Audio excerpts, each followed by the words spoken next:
I never imagined the worst day of my life would start with a simple phone call. It was a cold Tuesday morning. The pale light barely seeped through the bedroom curtains. David, my husband, was still curled up beside me, the slow rise and fall of his chest, a soothing rhythm in the quiet room. Outside, the city had not yet stirred. Only distant car engines and muffled footsteps echoed faintly down the street. I'd just woken up, heart still heavy with the lingering fog of sleep, when my phone buzzed insistently against the wooden nightstand. The screen flashed with a name that should have brought comfort: Lucia. She had been my best friend since childhood, a constant through every joy and heartbreak. But the voice that greeted me when I answered was nothing like the warm, familiar tone I relied on. It trembled, unsteady, laced with a crack I'd never heard before, a fragile breaking point barely held in check. "Zilda, we need to talk," she whispered, the words catching in her throat, heavy with emotion. "It's about David." Her voice broke, a quiet sob threatening to spill through the line. For a heartbeat, a dark chill knotted in my stomach. My hand gripped the phone tighter, nails digging into the smooth plastic. What could possibly be wrong with David? Was he hurt? Or was there something worse? Something I hadn't even dared imagine? I forced myself to speak calmly. "Lucia, please, just tell me what's going on." She hesitated, swallowing the pain, and then the confession came, slow and shattering. She told me, in trembling words, that she had been involved with David behind my back, that the hands I trusted, the friendships I thought unbreakable, had all been illusions, carefully constructed lies that now collapsed into rubble around me. My breath caught painfully. The words felt like a cold blade slicing through my chest. I clutched the phone with trembling hands, my fingers numb as the room seemed to tilt and spin around me. My sight blurred, the familiar walls of our bedroom melting into a cruel haze.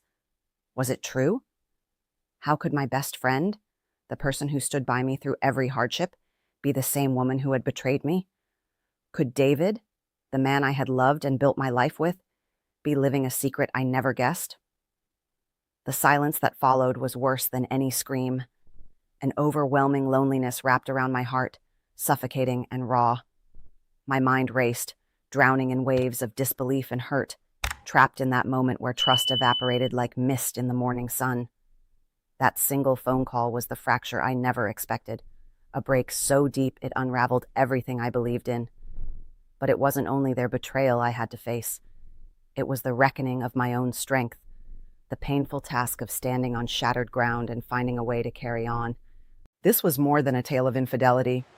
It was a story of a friendship endured for decades, a bond I thought was unbreakable, until the day everything came crashing down. Lucia and I had been inseparable since we were children, two halves of a whole forged by years of shared secrets and silent understandings. We grew up side by side, our footsteps tracing the same cracked sidewalks of our neighborhood, our laughter echoing through the hallways of the same high school. Later, we even found ourselves enrolled in the same college, our lives so entwined that it felt like we were extensions of one another, two branches from the same tree. It was in that closeness that she became more than a friend. She was family in every sense of the word. When I met David, the man I believed was my soulmate, Lucia was the first person I introduced him to. I remember the sunlight filtering through the cafe windows on that afternoon, the warmth of their friendly handshake, and the easy smiles exchanged between them. At first, it felt like nothing more than casual politeness, a few small chats about common interests, occasional coffee meetups when I wasn't around. I never had a single shadow of doubt because their friendship seemed so innocent, so natural. David and I, like any couple, had our ups and downs. There were storms and silences, but I genuinely believed we were partners for life. That belief anchored me through countless challenges, and Lucia was my anchor too, someone I trusted implicitly. We shared nearly everything: our secrets, our dreams, the heavy burdens we carried in silence. It was an unspoken understanding that no matter what happened, we would always stand together. None of that prepared me for the truth she would eventually reveal. When Lucia confessed her betrayal, it felt like a blade slicing through both ends of my heart. Not just my marriage breaking, but the foundation of decades of friendship crumbling beneath me. Initially, I wanted to reject it, deny the terrible reality. Maybe it was a mistake, a cruel misinterpretation, or something exaggerated in the moment. I tried to tread through the fog of denial, convincing myself that what she said might not be true. But the seed of doubt planted itself deep in my mind, gnawing at me day after day, twisting my stomach into knots I couldn't unknot.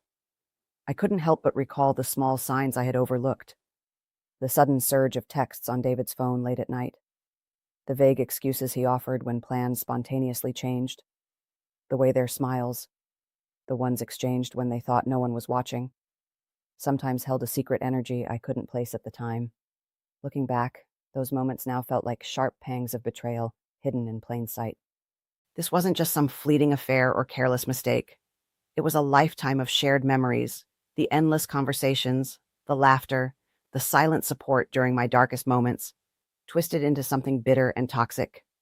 How could someone so close hide such a devastating secret for so long? How do you reconcile decades of trust with the crushing knowledge that the people you loved most were conspiring behind your back?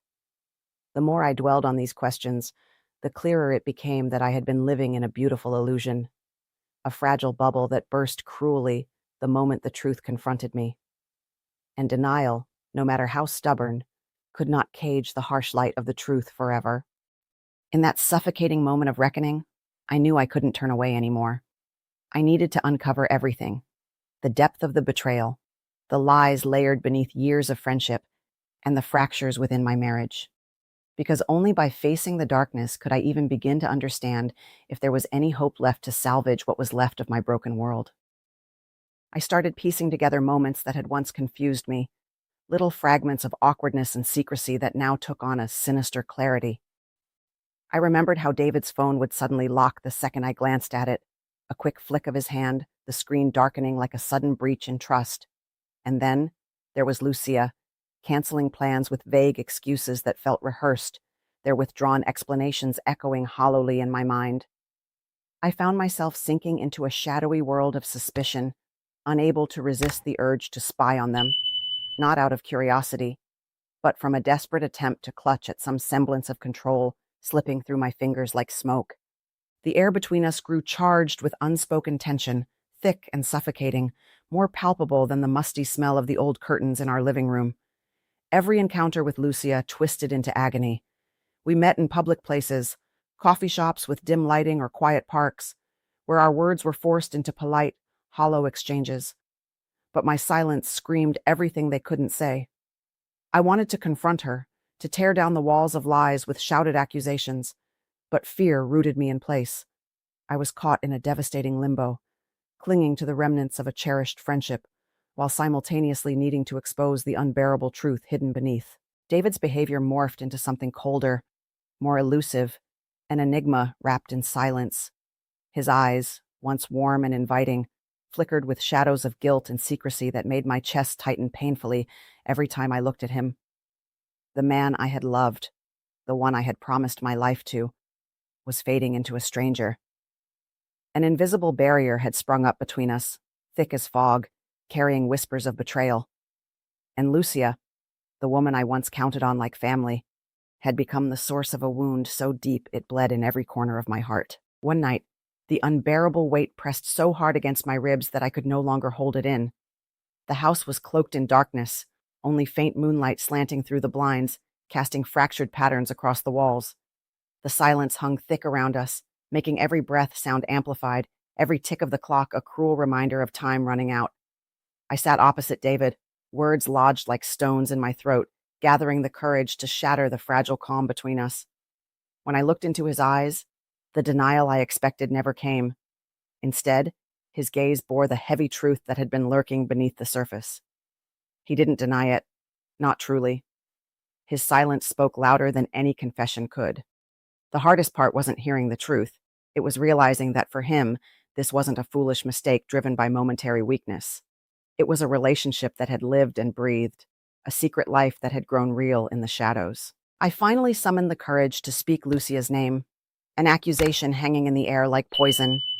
His silence in response was deafening, ringing through the room with an unbearable weight. It was an answer that shattered every hope of reconciliation in that moment. The quiet that followed stretched out endlessly, broken only by the raw sound of my own sobs. Tears blurred my vision as the walls closed in. the familiar spaces around me now foreign and hostile. How do you come back from a wound like this? How do you pick up the pieces when the foundation of everything you believed in has crumbled? Could I forgive? Could I ever trust not only him, but also myself again after such devastating deceit?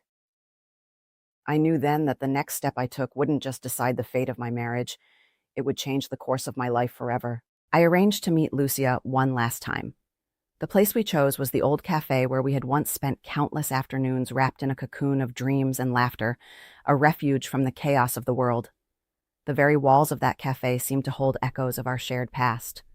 The soft clinking of coffee cups, the low murmur of conversations, and the faint comforting scent of roasted beans mingled with the subtle bitterness of burnt caramel. The irony of returning to this place, now soaked in betrayal and heartbreak, wasn't lost on me. It felt like stepping into a scene from a horror story where the familiar becomes twisted into something sinister. As I sat across from her, the woman who once felt like a sister, my heart pounded fiercely, each beat a reminder of the razor-sharp pain that had taken root within me. Her face, once so warm and trustworthy, now seemed cold, distant, almost unrecognizable under the weight of lies. The soft light from the hanging lamps painted shadows across her features, highlighting the tremble in her hands and the quiver of her lip. Lucia began to speak, her voice hesitant, trembling as she apologized and begged for forgiveness. But every word felt hollow, echoing like a fragile glass breaking under invisible pressure. I realized then that the betrayal wasn't confined to the affair itself.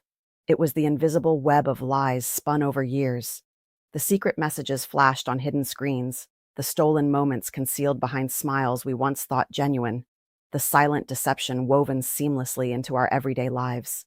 Each revelation shattered a fragment of my soul. I couldn't hold back anymore. I asked her why she had done this to me, why she chose David, the man I had trusted with my whole heart. Her shoulders shook with silent sobs, but her answer only deepened the wound. She confessed that what had started in secret grew into something real. They fell in love. It wasn't planned or impulsive. It consumed her completely. Those words hit me like icy shards, piercing through the fog of confusion and despair. A whirlwind of emotions crashed over me, rage so fierce it felt like fire in my veins, sadness so deep it threatened to drown me, disbelief so raw it clawed at my mind. Looking at her, I could see traces of the girl I grew up with, laughing under the summer sun, sharing whispered dreams in the dark. But that girl was gone, replaced by a stranger cloaked in betrayal, someone I barely recognized, whose presence now felt like poison. I knew I had to say it, to sever the last thread binding us. I told her I was done. Done not just with her, but with the friendship we had spent a lifetime building. The pain was too raw, too deep to mend with apologies or explanations. It was a wound beyond healing, a chasm that no words could bridge. Leaving the cafe, I stepped out into the cold street, the night air crisp and unforgiving against my skin. The city around me buzzed with life, unaware of the devastation etched inside my heart. The people I had loved most had torn me open, and yet, oddly, walking away brought a strange sense of relief, a fragile first step toward healing. The road ahead would be long and lonely, but for the first time in weeks, I felt the faint stirrings of strength stirring inside me. Months slipped by with a quiet, heavy weight pressing down on my chest. David and I eventually separated, the silence between us growing so vast it was almost tangible, a deafening void where love and trust used to live. Lucia disappeared from my life, vanishing like a ghost from a place that once felt like home. The emptiness she left behind echoed relentlessly through my days, a hollow ache that no amount of distraction could silence. The absence was necessary, though painful, like ripping off a scab to heal a deeper wound beneath. Night after night, I found myself alone with my thoughts, the blackness outside my bedroom window mirroring the turmoil inside me.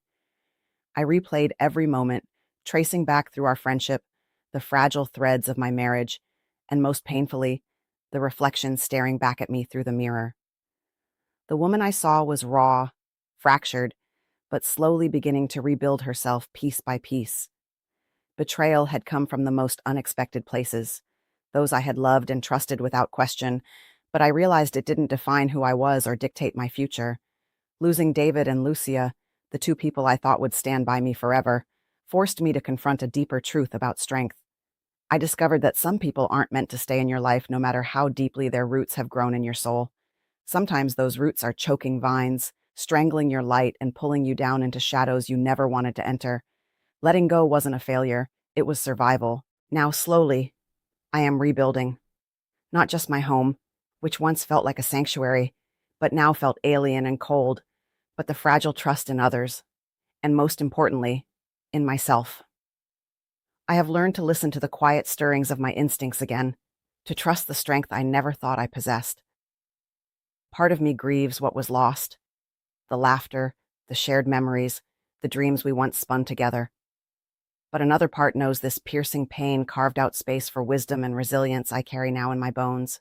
If there's one thing I could say to anyone who finds themselves drowning in betrayal and heartbreak, it's this: trust your instincts, but also trust your strength. Betrayal cuts sharper than anything else, a wound that bleeds with every memory. But survival, true survival, is in choosing to rise above it, to step out from the darkness into the light you create for yourself. This chapter of my life closed with heartbreak etched deep in my soul. But the story isn't over. The pages ahead are blank, waiting for me to write again, on my own terms. I don't know what the future holds, but I carry hope now. The fierce, quiet hope of someone who has fallen and learned how to stand again.